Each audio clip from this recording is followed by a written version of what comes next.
Olá, pessoal! Eu sou Cláudio Cardoso e esse é mais um Collab Trends, o seu programa de entrevistas inspiradoras sobre transformação digital, startups, tecnologia, sustentabilidade, enfim, papos maravilhosos. Hoje eu vou conversar com a Tássia Escolaudi, líder de marketing da Meta Consultoria. Ela é formada em Relações Públicas, possui MBA em Marketing pela FGV e concluiu recentemente mais um Executive MBA pela IE Business School em Madrid. Ela atuou em comunicação corporativa e marketing digital do Grupo RBS, o famoso Grupo RBS do sul do país, né? Entre 2007 e 2014. De lá, ela assumiu a gestão de marketing global do Campus Party, em Madrid, onde permaneceu, foi diretora de comunicação do grupo espanhol Habitante, e desde junho de 2020, Tássia assumiu esse posto na Meta. Ela vai nos contar já sobre esse posto e também um pouco sobre sua carreira. Tássia, eu não sei se eu conseguia pronunciar direito Escolaudi. Perfeitamente, Treinei melhor do aqui. que muita gente que convive comigo há anos, Cláudio. Então você já faz parte do meu círculo íntimo hoje. Muito bom. Tássia, bem-vinda. Muito obrigada. Nos conta aí sobre a Meta. Meta é uma empresa de consultoria. Isso aí. De consultorias, o que é que ela oferta, que valor ela gera para o cliente? Conta para a gente. Vamos lá. Então, gente, bom, muito prazer, obrigada pelo convite de estar aqui com vocês hoje, é uma honra enorme poder falar um pouquinho de tendências de tecnologia. Todos os temas que você citou são temas que eu amo, Cláudio, então eu me sinto em casa. Acho que a gente pode gravar uns 2 dias de entrevista aqui, que eu vou ficar feliz em participar. Então, gente, eu sou a Tássia Escolaudi, muito bem pronunciada pelo Cláudio, há 1 ano e meio como CMO da Meta, consultoria de tecnologia e de transformação digital. O Cláudio, eu não tô te vendo, mas imagino que eu possa continuar o nosso papo aqui. Sim, é porque você Sim, é a nossa estrela, então muito que bom. você fique aí. Eu Perfeito, tá bom, só para saber se você está aí nos bastidores. Estou sim. Então, gente, a Meta é uma companhia que nasceu no Sul, mas hoje tem presença no país inteiro, em mais de 100 cidades, inclusive fora do Brasil. Nós estamos no Canadá, estamos nos Estados Unidos, temos colaboradores espalhados, inclusive pela Europa, são mais de 100 cidades, são 8 países com presença de colaboradores da Meta. Uma história muito incrível de 30 anos de tecnologia e transformação digital. Nós começamos como uma empresa de software no Sul, trabalhando com soluções de tecnologia, e como o mercado avançou, nós avançamos também. Então, hoje nós somos uma consultoria de serviços e soluções de transformação digital, que trabalha com o que nós chamamos de portfólio end-to-end, né, do início ao fim, desde a estratégia, para quem ainda não sabe o que precisa fazer de transformação digital, até a implementação mesmo, seja por uma automatização de preciso implementar algum robô que melhore a minha performance da parte de pessoas, de serviços financeiros, até grandes projetos de transformação digital mesmo. Temos na nossa experiência, grandes clientes de diversos setores, tanto com projetos menores, pontuais, de soluções tecnológicas, até todo o que a gente chama de roadmap, né, de mapa mesmo da estratégia de como transformar as companhias em companhias digitais, em companhias adequadas ao que o mercado faz hoje. Então, esse é um pouquinho da gente, é um pouquinho da Meta. Nós somos 2.500 pessoas, antes que eu esqueça, e entre o nosso core, a gente está falando de tecnologia mesmo, né? De agilistas, de desenvolvedores. Temos, por outro lado, que é parte do meu papo hoje com o Cláudio, um braço super forte de inovação e de empreendedorismo, via Meta Ventures, que é o nosso corporate venture capital, que a gente vai conversar um pouquinho também.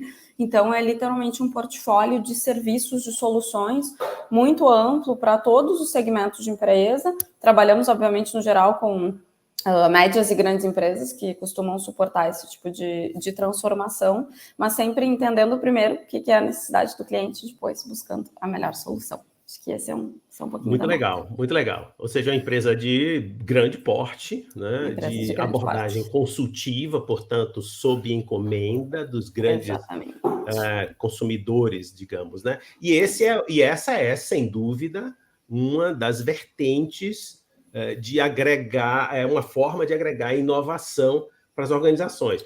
Nós aqui do Colab trabalhamos uma outra vertente, não são excludentes, são absolutamente necessárias, é bom que nossos ouvintes entendam, com startups, é uma outra modalidade de agregar esse tipo de inovação. Exatamente. E aí eu vou para uma pergunta que eu acho que é mais para o final, mas a gente vai misturando as coisas. Então, vamos para a pergunta que mais me interessa. É assim, olha, mudar organizações, transformar sistemas de informação, tecnologia, levam a mudanças de hábitos. As pessoas que faziam algo há 5 ou 6 anos deixam de fazer aquilo, têm que aprender tudo de novo, começar do zero, se sentem ameaçadas a perder o emprego. Fala um pouco para a gente como é que a Meta aborda essas questões de cultura, de mentalidade, de apoio às organizações para que elas assimilem, os indivíduos assimilem as mudanças que vocês próprios promovem. Isso deve ser um super desafio, né? É um super desafio, posso dizer que eu estou vivendo na pele, tá? Porque vocês acham que nós estamos 100% prontos. Não, nós também temos a nossa transformação digital corrente diária. Então, um dos principais ativos, um dos principais pontos para trazer para uma linguagem um pouco mais coloquial de adaptação, de transformação digital, não é a tecnologia em si, é essa gestão da mudança que nós trabalhamos, né? Mudança cultural, mudança organizacional, mudança de processos. Então, gente, a transformação digital ela é muito baseada em pessoas. Obviamente, nós estamos falando de irmos mexendo, irmos evoluindo em muitos aspectos da organização, de estratégia, de qual é o software que usa, sempre buscando o melhor resultado para o cliente, o que melhora a performance do cliente, o que esteja atrelado aos objetivos de negócio do nosso cliente final. Mas isso não acontece se nós não transformarmos as pessoas, que são o cerne de toda a questão. Então, falar de transformação digital é falar de transformação cultural, é falar de transformação das pessoas que trabalham com a gente. Então, hoje, Cláudio, e todo o público que está nos ouvindo, é muito importante, nós temos esse mantra na Meta, que nós nunca vamos falar, por isso que nós deixamos de falar sobre transformação só via software ou via plataformas tecnológicas, porque não funciona.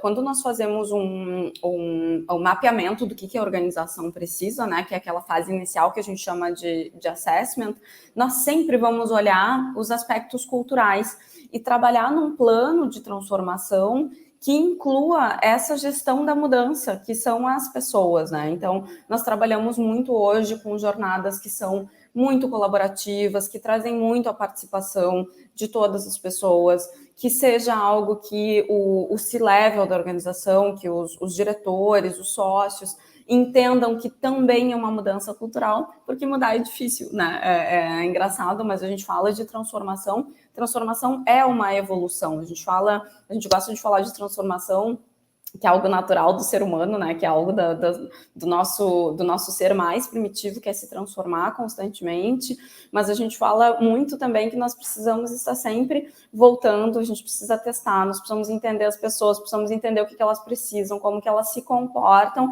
para que a transformação digital, que é a parte tecnológica, funcione, porque não adianta você fazer um investimento gigantesco, milionário, bilionário, em muitos casos de muitas organizações, se a parte cultural não for vista. Então, no nosso caso, a gente sempre trabalha esses aspectos muito ligados e muitas vezes primeiro vem as pessoas, primeiro vem a cultura, porque essa gestão da mudança é cultural. Gente, é difícil, tá? Tô vivendo isso na pele. É difícil, a gente dá uns passinhos para frente, a gente volta, mas sempre olhando o resultado que a gente quer ali na frente.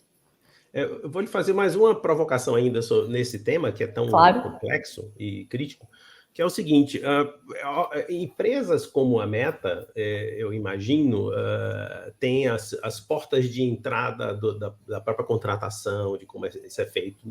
Eu imagino que provavelmente pelo porte de soluções que vocês oferecem, tem envolvimento da alta direção, se não o presidente, certamente diretores de TI, os famosos CIO, né? Você falou CMO, isso. É bom esclarecer aqui para os nossos ouvintes, CMO quer dizer o chefe de marketing, né? Diretora de marketing, né? A gente só coloca em inglês, porque é e o chique. CIO, o diretor de informação.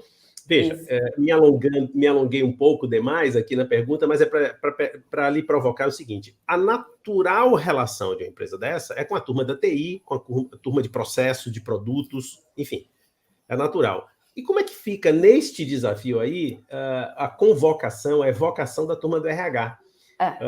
Porque esse é um contato que não é, digamos, nativo, natural desse tipo de cultura da tecnologia, mas como a gente está começando o nosso papo por esse desafio cabeludo, sim, né? Como para uma empresa como Meta ter incorporado o relacionamento diário, estratégico com o RH?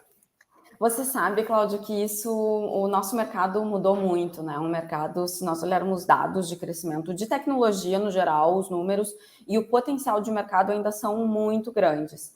Então, nós podemos observar, além de um crescimento natural do mercado, de oportunidades, e no Brasil nem se fala o tamanho do gap de transformação digital que nós ainda temos nas organizações. A tecnologia deixou de ser só um tema de pessoas de tecnologia.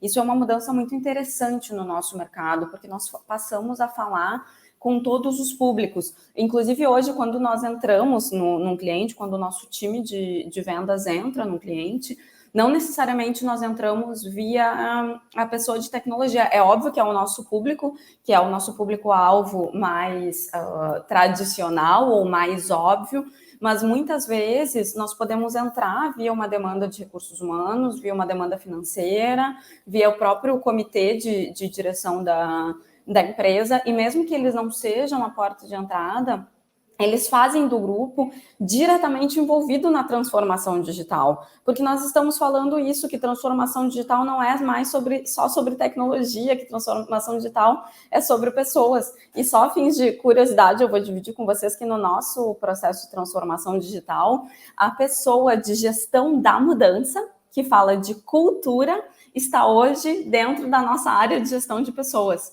E ela é crucial na nossa transformação digital, porque, de novo, nós temos um projeto dentro da nossa expansão, que é o nosso próprio projeto de transformação digital, de atualização constante, de como que nós nos preparamos para os próximos 5 anos, e a pessoa de gestão da mudança, que é a Carol, ela está dentro de gestão de pessoas, assim, trabalhando diretamente com um cargo super longo, mas que, em resumo, é a nossa diretora de tecnologia da informação, de inovação, de plataformas digitais.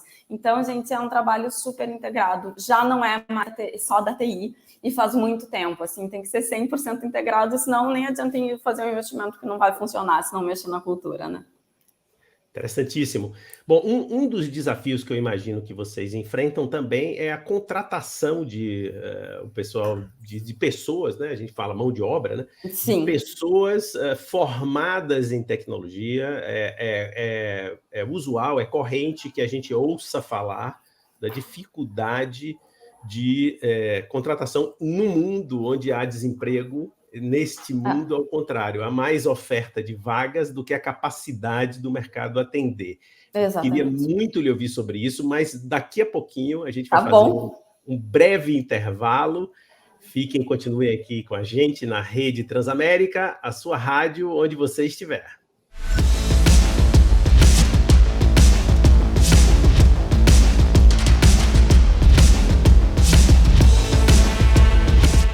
Já estamos de volta aqui com o Colab Trends. Hoje eu estou conversando com Tássia Scolaude, que é a diretora de marketing da Meta. Tássia, antes do intervalo, eu lhe fiz uma pergunta sobre... Tem muita oferta de vagas na área de TI no mundo todo, de tecnologia, e pouca gente para suprir essas vagas. Claro que é preciso entender que cada uma dessas vagas tem uma especialidade, não é exatamente uma coisa geral, né?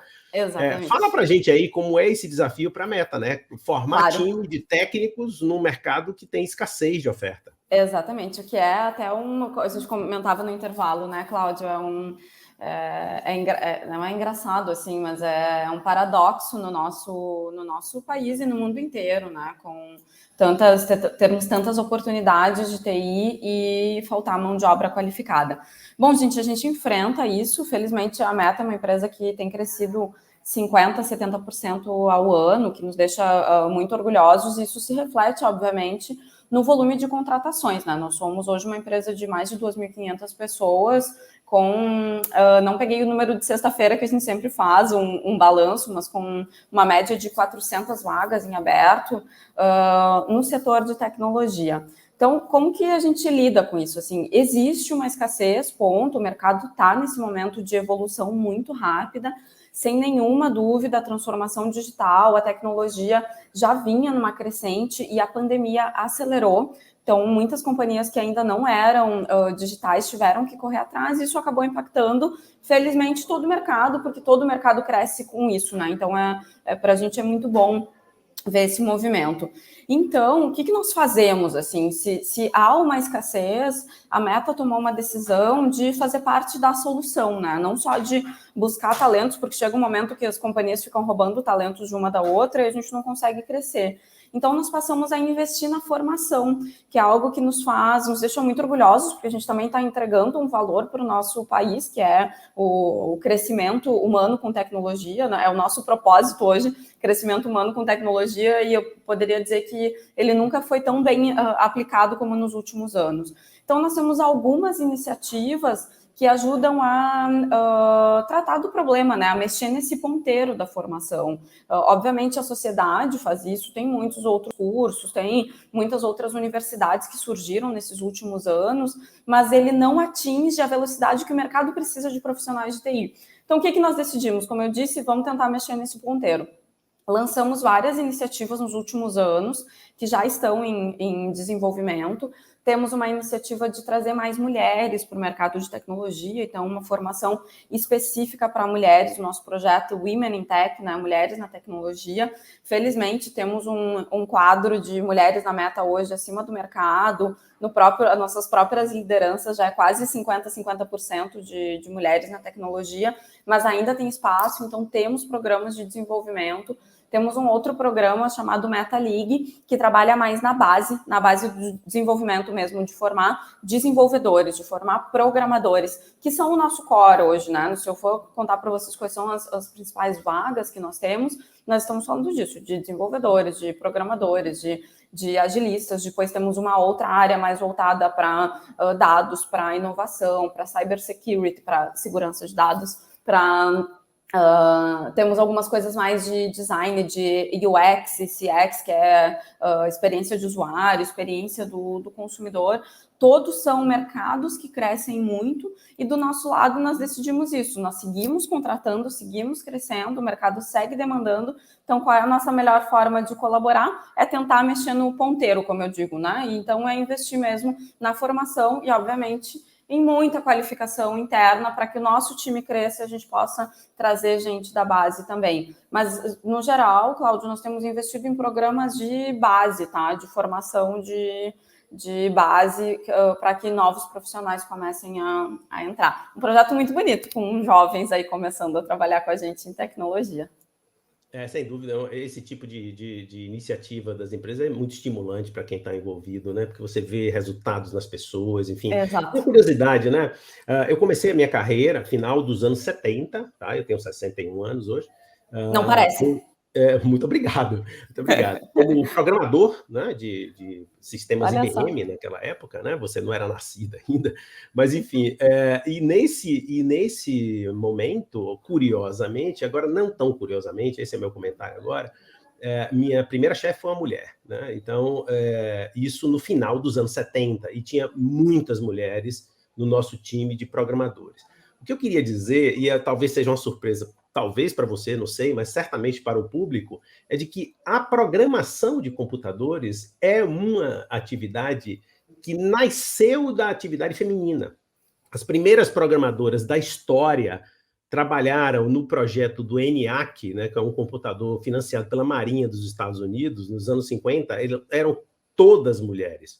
Então, nós temos essa mentalidade, talvez, ou essa percepção equivocada de que programação, engenharia é uma coisa mais masculina, tradicionalmente. Não é verdade. A programação sempre foi uma carreira feminina desde o seu nascimento. Isso é uma coisa muito interessante para trazer para o nosso maravilhoso, sim. E eu acho que tem um filme, gente, se deixar aqui eu fico falando de amenidades, mas tem um filme dos vencedores do Oscar que trouxe essa história da primeira programadora, eu acho, nos Estados Unidos. Da NASA, isso. Não é? É verdade. Ali elas já eram a segunda geração, tá? Legal. Ali já era a segunda ou terceira geração. A primeira geração foi nos... eu não sei dizer exatamente, mas vou chutar aqui. 54, 52, por aí. 54, 52. Ali, aquela geração que aparece no filme, que é maravilhosa, aquela história da NASA, das calculadoras, né? Isso. As primeiras calculadoras. Computer Women. Exato. Elas já são a terceira geração. Ali já é meio dos anos 60, 10 anos depois. Nossa, mas muito bom. Fico super feliz de conhecer essa história. Vou investigar bacana, mais depois para trazer para o nosso discurso de recomendo. Tem até um livro, posso deixar aqui na descrição do vídeo, um livro chamado Os Inovadores, do Walter Isaacson. Do Walter Isaacson. Sim, eu li. Exatamente. Maravilhoso, tens razão. Eu acho que sugiro que vocês usem até como presente aí na Excelente. Ele está na nossa sede no MetaLab. Eu comprei os Inovadores para deixar lá, porque é um livro maravilhoso. Tem todo um trecho lá sobre essa história maravilhosa, que derruba esses mitos que nós alimentamos, infelizmente, até olhando o lado negativo. Não, a gente tem que olhar o lado positivo dessa história, né, que é maravilhosa desde sempre. Mas, enfim, eu estou conversando com uma mulher super profissional, uma carreira incrível. Eu acho que seria interessante ouvir a sua carreira, Tássia, uma mulher que já morou fora e se aventurou em várias iniciativas de marketing associada à tecnologia e inovação. Fala um pouco para a gente da sua carreira. Claro, vamos lá, gente. Então, eu comecei super cedo, assim, sempre digo, eu sou pequena mesmo, gente, então um pouquinho mais de 1,5 metro, e sempre fui, sabe, aquela baixinha, metida, essa fui eu sempre. Eu digo que a culpa é da minha mãe, que me colocou eu dei uma travadinha, mas acho que voltei. Que a culpa é da minha mãe, que me colocou com 5 anos na primeira série, porque eu já sabia, já tinha sido alfabetizada pela minha prima, então ela achou que eu podia pular todas as etapas de pré-escola, então a culpa é dela, tá, gente? Então eu comecei muito cedo com marketing, com comunicação. Tive algumas experiências de estágio antes, mas comecei efetivamente no Grupo RBS. Passei o Grupo RBS, um grupo de mídia do Sul, na época, quando eu estava no grupo, uma empresa muito maior, com 8 mil colaboradores. Nós gerenciávamos 52 marcas no portfólio. Então, foi um outro momento da comunicação. Cresci, aprendi muito, sempre trabalhando com comunicação corporativa, relações com a imprensa, gestão de crise, eventos, comunicação interna, marketing digital. Eu digo que eu sou velha porque eu criei os perfis, alguns dos perfis do Grupo RBS nas redes sociais, então já me sinto de outra geração.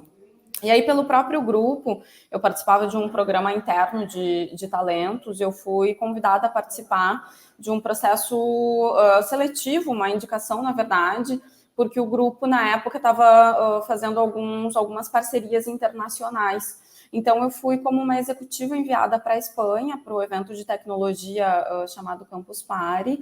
Alguns de vocês devem conhecer, porque tem uma edição muito grande em São Paulo. É aquele evento de vários dias que se fala muito de tecnologia, de empreendedorismo, de inovação, e que várias pessoas acampam. Então, eu comecei o meu relacionamento com comunidades de desenvolvimento, com esse público mais tech, na Campus em 2014. Fiquei fazendo uma ponte Brasil-Espanha, porque o headquarters, a sede da empresa era em Madrid, e fui para um projeto que eu vou confessar para vocês que era um projeto de 1 ano e meio, assumiu a parte de marketing e de produto da Campus Global, então acabei fazendo projetos de tecnologia de inovação em vários países, na Holanda, na Itália, na Argentina, no Uruguai, no México, algumas coisas na Ásia também, na Coreia do Sul, teve um na Índia que eu acabei não participando diretamente, mas foi um projeto de expansão super legal. Então foi quando eu comecei a minha relação de marketing com tecnologia, que é o que o Cláudio comentou. Nisso, eu concluí que o meu ciclo na campus tinha sido encerrado, foram 3 anos de marketing global, viajando por vários países, e eu queria ter um pouco mais de relação com o mercado espanhol local, já estava apaixonada por Madrid, e fui trabalhar num grupo de comunicação, na época era uma agência chamada Tribal Worldwide, uma das agências do grupo Omnicom. Então eu entrei como diretora de comunicação corporativa dessa empresa, que acabou trocando de nome depois, ficou uma agência independente, hoje se chama Habitant. E dentro da Habitant eu fui assumindo outros projetos também relacionados com inovação e com tecnologia. Fiz um dos grandes projetos europeus de inovação e experiência de usuário, chamado Experience Fighters. Foi um grande projeto, se tornou um dos principais eventos do setor na Europa. E depois disso ainda assumi uma outra linha de negócio chamada Digital Innovation Center. Desculpa, gente, pela quantidade de palavras em inglês, mas esse mercado tem isso de falar tudo muito em inglês. E também acabei trabalhando com projetos de inovação aberta, startups, para o mercado espanhol. Então, com grandes clientes, tipo Santander, Estrela Galícia, com projetos tanto de transformação digital quanto de inovação. Então, foram 7 anos morando fora, em Madrid. Nisso, aproveitei para estudar numa das melhores escolas de negócio lá, que se chama IE Business School, que o Cláudio comentou no início. E foi uma virada para fazer o meu próximo ciclo profissional. Eu já tinha tomado uma decisão que foi em família, inclusive, com o meu marido, de que o nosso próximo ciclo não seria em Madrid, apesar de que somos apaixonadíssimos por Madrid. Nós queríamos ter um próximo ciclo que poderia ser, eventualmente, em Barcelona ou em São Paulo. E nisso surgiu a oportunidade brilhante de trabalhar na Meta. Eu tinha uma vontade muito grande de voltar para o Brasil, de apoiar o Brasil no seu crescimento, de contribuir mais com a sociedade da qual eu faço parte. E acabou vindo um projeto incrível da Meta, uma empresa que cresce muito, um projeto de reposicionamento de mercado também. Então, assim, para quem é apaixonado por comunicação, Cláudio, eu sei que você quando você tem algo que pode ser polido, melhorado, fazer parte de um reposicionamento de uma empresa que cresce tanto, num setor que é a tecnologia, no qual eu me especializei nos últimos 7 anos, era música para mim, assim. Então, tudo que eu podia, talvez até mais do que eu pudesse esperar para esse meu momento de carreira. Então, fechou todas e eu acabei voltando. Voltei para São Paulo, na minha base hoje é São Paulo, e eu estou super feliz porque, de verdade, gente, o Brasil você que já morou fora também sabe o celeiro de oportunidades que é o nosso país e quanta diferença a gente pode fazer estando numa empresa que te permita fazer a diferença, que é o meu caso hoje. Então, eu, de verdade, não podia estar mais feliz com esse momento profissional. Eu falo muito, gente, se deixar... Nossa, Tássia, foi muito, muito interessante. Você nos brindou com várias visões suas, inclusive visões que têm muito a ver com o nome do nosso programa, Trends, Tendências, Visões de Futuro. Nós lhe agradecemos muito. Eu lhe agradeço pessoalmente pela participação. Foi muito legal lhe ouvir e ver todas as suas realizações, sua visão de mundo, enfim, sua visão de tecnologia que agrega muito ao nosso programa. Muito obrigado. Imagina, Cláudia, eu que agradeço. Eu convido todos vocês a participarem, senão o time de comunicação que está nos bastidores vai ficar chateado comigo, para que vocês acessem o nosso site e participem da nossa pesquisa de transformação digital, que é o nosso Meta DXI ou Meta DXI. Então, vocês podem entrar em meta.com.br/DXI e descobrirem o nível de maturidade digital de vocês. Então, o time, estou fazendo a minha parte aqui, que é dar o recado do nosso mapa de transformação digital do Brasil, que está no ar agora, e agradecer ao Cláudio, ao Colab, por fazer parte dessa história linda. Gente, eu tenho 18 horas de assunto para bater papo com o Cláudio aqui, então... me sinto super em casa. Quando quiserem, contem comigo. Estamos muito aí. Obrigado. Obrigada, gente. Obrigado. Até a próxima, então. Até a próxima. Vou esperar o convite. Chegamos ao final de mais um Collab Trends. Hoje eu conversei com Tássia Scolaudi, que é a diretora de marketing da Meta Consultorias. Bom, então você já sabe, se inscreva no nosso canal, ative o sininho no YouTube, nos acompanhe também pelo Spotify, os podcasts estão todos lá, muito legais. Enfim, continue com a gente na Rede Transamérica, a sua rádio onde você estiver.